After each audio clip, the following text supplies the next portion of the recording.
Noise pollution can be identified as unwanted noise that humans produce, usually as a byproduct of trying to do something else. The air around us is constantly filled with sounds, and the sound that we produce has a larger impact on the ecosystem than we realize. Examples of the production of noise pollution include industrialization and human travel.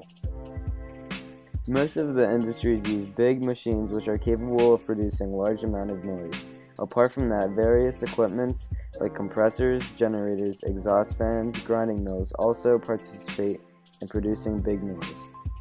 In order to prevent any hearing damage, most construction workers wear earplugs. For human travel, various forms of travel that humans have built and employed, such as cars, trains, airplanes, and boats, make a large amount of noise. This source of noise is among the loudest sources of man-made noise and have a very large impact on the environment. Female frogs that live in areas near industrial zones and industrial noise such as construction have various problems mating.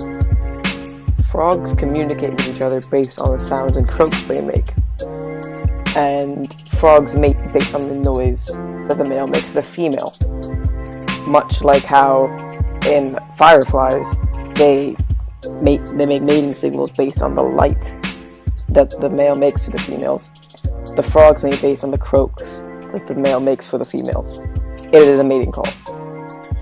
Due to the noise of construction and the noise the croaks are, how loud they are, 90% of frog croaks are dampened by industrial noise, so the amount of reproduction and communication between frogs is greatly reduced in noisy areas because the mating croaks that the male frogs makes are masked due to the industrial noise, making it harder for frogs to mate in loud areas. We can kind of relate to what female frogs go through trying to communicate with large amounts of noise. People, when they try to communicate with each other in a lot of noise, we have trouble too. Like, say you're at like a party or something like that, you're trying to talk to someone. Sometimes it doesn't always work out because you can't hear them or they can't hear you.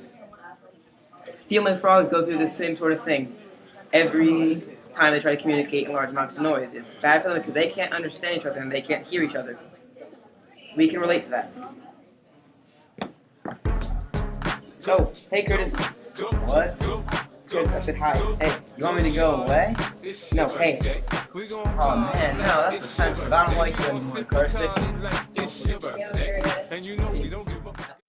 Another example of an animal that has trouble in loud amounts of noise and is harmed due to noise pollution are western scrub jays, along with other types of birds. Specific types of birds have been shown to exhibit nesting in quieter areas as opposed to noisier ones, which affects the local wildlife.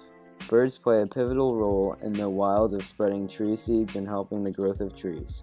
Trees growing in noisier areas suffer due to birds not living around them and not helping to spread their seeds. The western scrub jay in particular helps to spread the seeds of the pinyon trees, which provide them food. Not only is the western scrub jay gaining less food from living near fewer pinyon trees, but these trees, which also happen to be a keystone species in their ecosystem, will have less seeds spread throughout the land, reducing their population. Much like the frogs, we can also relate to the plight of birds, and in particular the western scrub jay. Many people may become slightly or very uncomfortable, depending on the person, around unnecessarily loud noises. When it's relaxing or living, we tend to stay... No man, can you turn it down a bit? It's kind of loud. Oh yeah, sure. Sorry about that. It's a bit too loud now. We tend to stay around quieter places. This infographic accurately depicts the problems with noise pollution in the ecosystem. In this infographic are multiple sources of human-created noise pollution, such as construction noise, vehicle noise, train horns, and vehicle noise in cars, light traffic, and heavy traffic. Also in this infographic are examples of wildlife that are affected, and like earlier in this video we talked about frogs and birds. Frogs and birds are listed in this infographic along with the sound, the level of sound they make recorded in decibels, which is the scale for how loud something is. It is easy to see in this infographic why the frog's croaks are masked because of how loud human-made noise is compared to how soft their croaks are. And additionally, in this infographic, it is seen why frogs have problems mating in noise-polluted areas, and why birds choose a